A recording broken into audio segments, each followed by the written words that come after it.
तो देखो यही क्वेश्चन था जिसमें हमें क्या करना था, इस पोलिनोमियल की मिनिमम वैल्यू बतानी थी। ठीक है, यहाँ पे मैंने दो मेथड शेयर किए हैं। देखो फर्स्ट मेथड क्या है, px के इक्वल हमने y मान लिया। ठीक है, और ये ग्राफ मैंने ड्रॉ कर दिया। जरूरी नहीं है कि ऐसा ही हो, मैंने जनरल फॉर्म में लिया है, ऐसा हो सकता है। ठीक है, अब जो पोलिनोमियल की मिनिमम वैल्यू आने वाली है वो कौन से पॉइंट पे आएगी, इस पॉइंट पे आएगी। ठीक है, मतलब यहाँ पे अगर मुझे y की वैल्यू मिल जाए, मतलब पोलिनोमियल की वैल्यू मिल जाए, वही तो मिनिमम होगी, वही मिनिमम होगी ना।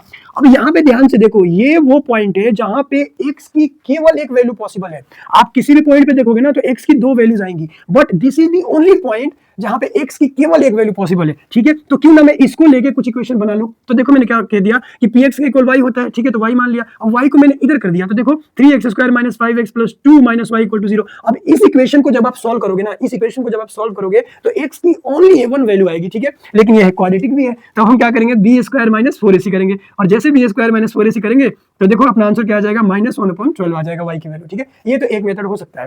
आप कुछ कह सकते हैं लोग कि पैराबोला ऐसे ही क्यों होगा, ऐसे क्यों नहीं होगा। तो यहाँ पे हम पैराबोला का रोटेटेड फॉर्म नहीं देख रहे हैं, रोटेशन यहाँ पे हम नहीं देख रहे हैं, हम जनरल पैराबोला देख रहे हैं। ठीक है, एक नॉर्मल पैराबोला देख रहे हैं जो 10th क्लास तक आप कर सकते हो, और इसी तरीके से 10th क्लास तक आपको दिया हुआ है। ठीक है, आगे देखना सेकंड मेथड क्या करा, ये तो मतलब ऑसम है, ऑसम से भी ऑसम है। ठीक है, देखो ये क्या है, हमारे पास px है, हमने इसके जीरोस निकाल लिए। जीरोस क्या निकल गया, 2/3, 1। अब देखो ध्यान से, यहाँ पे ठीक एक जीरो यहाँ पे होगा, जिसकी जो क्या होगा 2/3 होगा, और एक जीरो यहाँ पे होगा जो कि क्या 1 होगा। और ये जो पॉइंट होगी वो इन दोनों के मिड में होगी कि नहीं होगी, मिड में होगी ना।